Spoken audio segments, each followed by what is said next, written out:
Let's be honest with each other for a second. I read the comments, I saw what you guys wrote on the last video. Some of you called it AI junk. Some of you did the math on that 3% of the world statistic and called it absolute bull. And you know what? You were right to be skeptical. We need to clear the air. Because if we're going to talk about staying alive, staying strong, and not ending up in a chair, we need to operate on hard facts, not fear-mongering and not fluff.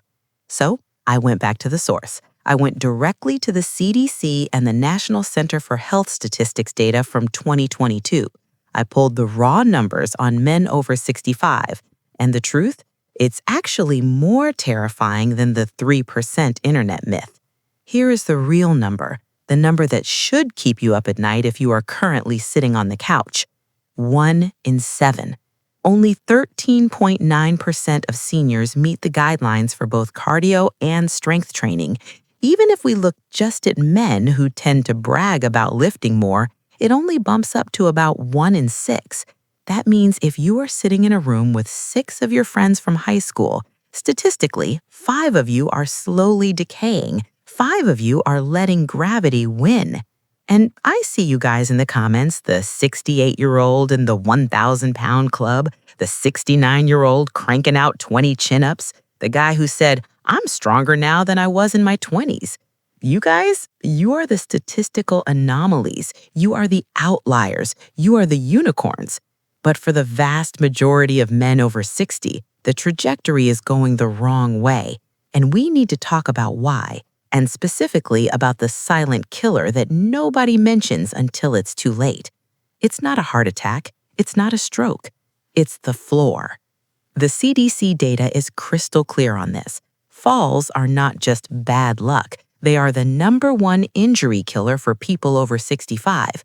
About 1 in 4 older adults falls every single year. That is 14 million falls.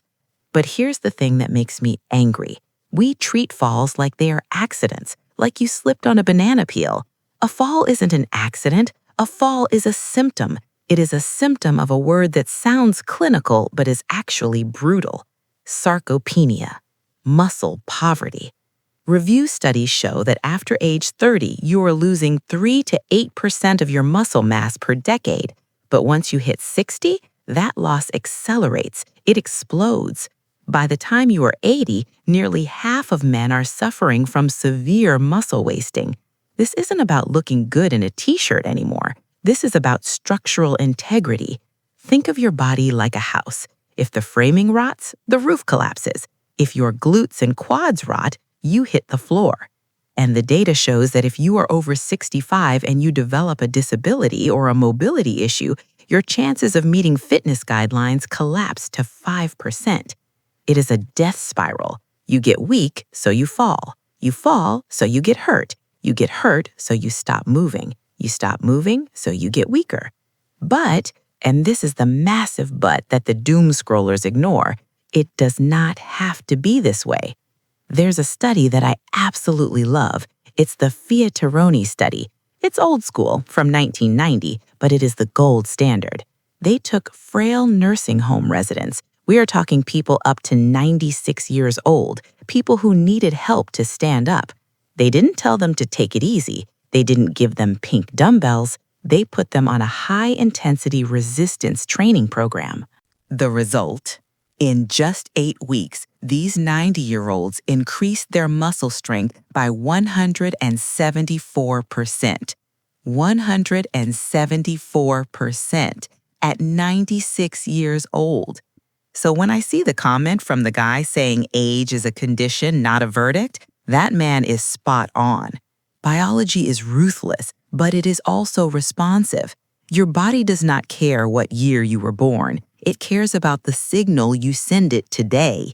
If the signal is sit on the recliner, the body says, okay, we don't need this muscle, dissolve it to save energy. If the signal is lift this heavy thing, the body says, oh, we need to survive, build the tissue. This brings me to the education superpower. This was a fascinating stat from the CDC. Education level is a massive predictor of fitness in old age. Only 4.5% of people with less than a high school education meet the fitness guidelines, but if you have a bachelor's degree or higher, it jumps to over 25%. Why? It's not because they are smarter, it's because they understand leverage. They understand that investing time now pays dividends later. So let's simplify this. Let's cut through the noise and the AI junk. If you are watching this and you are part of that 1 in 6 men who are crushing it, the guys posting their deadlift numbers in the comments, keep going. You are the proof. You are the beacon for everyone else. Write your routine in the comments. Tell the other guys how you protect your back, how you handle the joint pain, because that community knowledge is gold. But if you are watching this and you haven't started, if you're intimidated because you think it's too late or I have belly fat or my knees hurt, remember the 96-year-old in the nursing home. Strength training has a mortality signal. That's fancy science talk for lifting weights makes you harder to kill.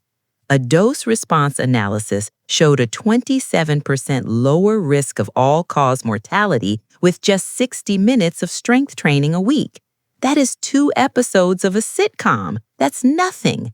You don't need to join the 1,000-pound club tomorrow. You don't need to look like a bodybuilder. You just need to be strong enough to fight gravity. The gap is real. The 1 in 7 is real. The question is, which side of that statistic are you going to be on next year? Don't let the old man in. Get up, get moving, and I'll see you in the comments.